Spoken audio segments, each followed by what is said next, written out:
یو ځلې بیا په پاکستان کې جنگ شروع کېدو واله دی، لکه څنګه چې مخکې کانټینر لګول وی، لکه څنګه چې مخکې شیلینګ کېدو، لکه څنګه چې مخکې لاټي چارج کېدو، نو نن 24 تاریخ باندې بیا داسې کېږي، ځکه چې په اسلام آباد کې په 47 ځګونه مکمل طور باندې سیل کړلي، هغه ته مکمل طور باندې کانټینر لګول دي، په هغه باندې 5000 اهلکار پولیسان چې دین تعینات کړي دي.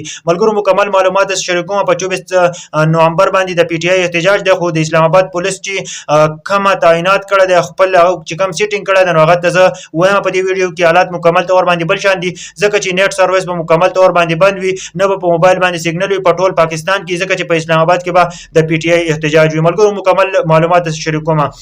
ملګرو اسلام آباد پولیس لګیدل د پنجاب د پولیس نه او د سیند د پولیس نه مدد غوښتل چې تاسو راشي اسلام آباد ته، دلته چې کوم احتجاج دی نو تاسو په دې باندې لاټي چارج کوئ. دغه نه پس چې د ملګرو اسلام آباد پولیس لګیدل پنجاب د پولیس نه مدد غوښتل چې موږ له 10000 ډنډې راکړي. دغه نه پس د پنجاب او آزاد کشمیر نه 12 بختربند گاډي غوښتل دي چې تاسو موږ له 12 بختربند گاډي راکړي. دغه نه پس چې نو د پنجاب پولیس نه 2 واټر کینین او 50 قیدی بینس غوښتل دي او 30000 ربړ بولټ غوښتلې دي او 1000 ربل بولټ ګند غوښتلې دي. ملګرو بیا چې د 30000 لارج هانسو ګیس شیلینګ غوښتلې دي او دغه نه پس چې د آزاد کشمیر نه 10 کې دی بینس غوښتلې دي. ملګرو بیا د سین نه چې 20000 شل او 30000 ربل بولټ او 1000 ربل بولټ ګند.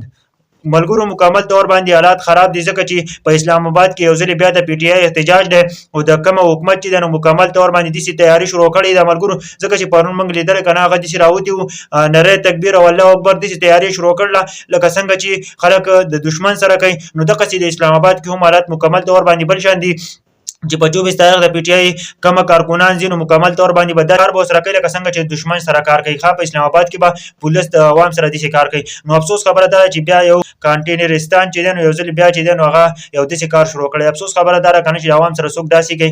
ملګرو دا نوې معلوماتو کنه ځکه چې د پی ټی آی په 24 تاریخ باندې احتجاج دی او مکمل طور باندې د اسلام آباد چې کوم پولیس دی نو هغه د تعینات او د سیټینګ کړی دی.